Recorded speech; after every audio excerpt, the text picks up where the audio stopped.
Hi, Take 5 fam. It's me, Osa.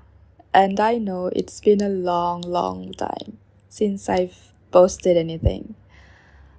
Gotta say, time has been my biggest enemy as I moved out from home last year, and work did take a toll on me. I was going through a massive creative block, and at one time I panicked that maybe this is the end of the creative phase of my life.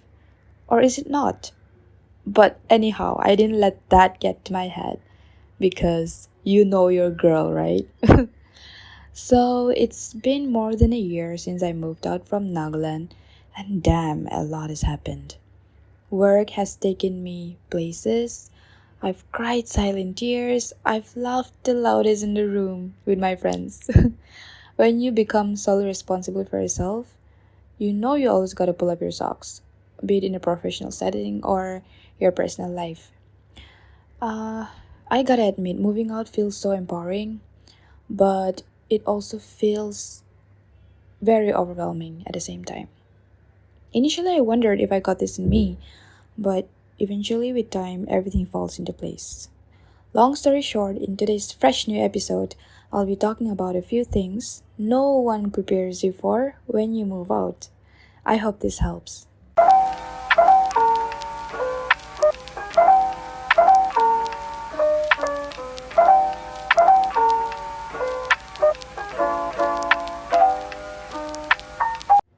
So, number one, let's talk about finances.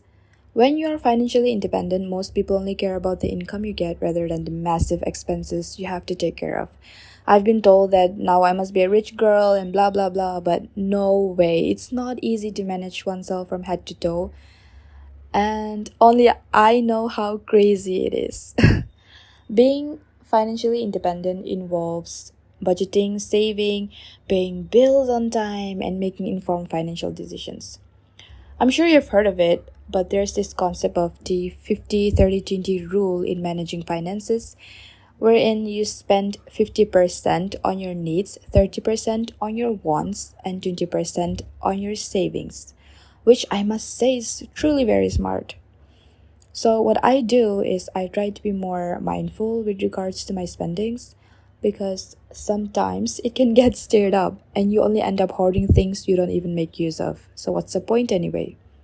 I sure struggled trying to find balance in the initial stages, and I'm still trying to learn more about how to manage my finances better.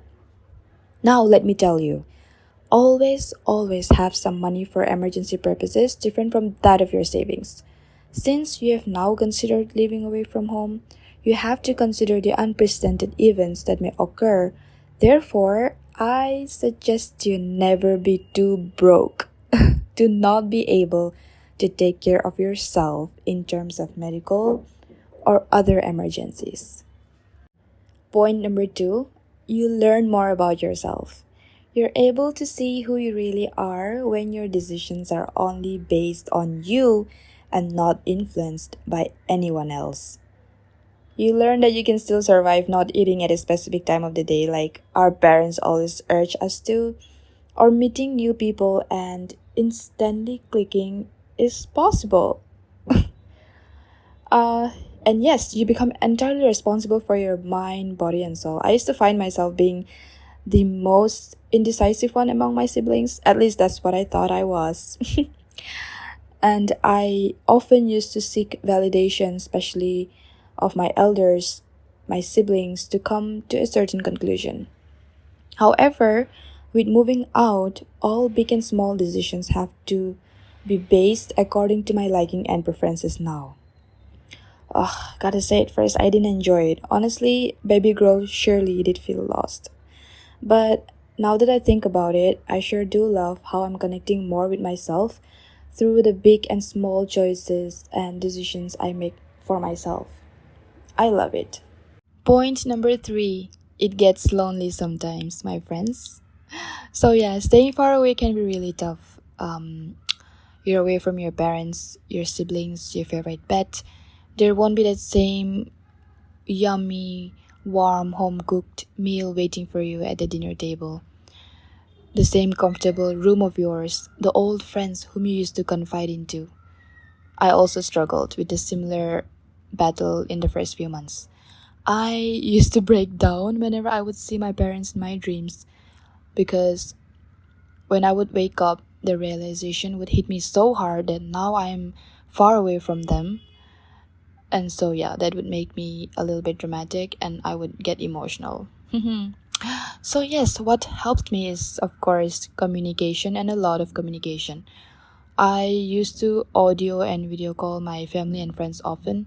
It helps me to stay sane, and of course, it works even for the people on the other side. It does wonders for both parties when you keep the communication coming. So, yes, that has to be followed whenever you want to move out, for sure. Point number four, be open to new knowledge. At both my professional and personal life, I've been meeting a good number of people who have been broadening my perspectives, and it has never been this fun. It's hilarious, but I enjoy those moments when I am discussing something random with someone and they make me question the things I've always thought to be right or true, at least in my perspective. The mental red and bold exclamation mark moment is what I live for. Yeah, it's good to expand more than what we have always believed in. Ask questions, a lot of questions, interact and connect. Take what you feel is refreshing for your mind. Checking up old narratives and having an open mind does not hurt. My dad has always been a fan of the concept of learning, unlearning, and relearning, and that's what I also try to imply in my life as well. So, yes, let's be comfortable getting uncomfortable. Point number five, choosing your circle. I have always lived a grounded life. I believe in having a good set of friends instead of having too many. Does not mean that we need to have a similar notion on this. You do you, but find people who complement your life. Friends you can open up to without any hesitation is always top priority. Honest friends that bring you back on track and inspire you to be a better human. Friends with whom you have fun with and cry with at the same time, if required. I will not be elucidating too much on this topic since we know best for ourselves, but take this as a reminder because when you move away from home, this set of friends will become your family. They say friends are the family that we choose, and my only wish for you is that you choose the best ones for yourself. So, this will be it for today's episode. I hope you had fun tuning in as I share about how you can prepare yourself as you decide to live away from home. And DM us if you want a part 2 of this as well. So, yes, thank you for listening. I hope to see you soon. We love you so much. Bye.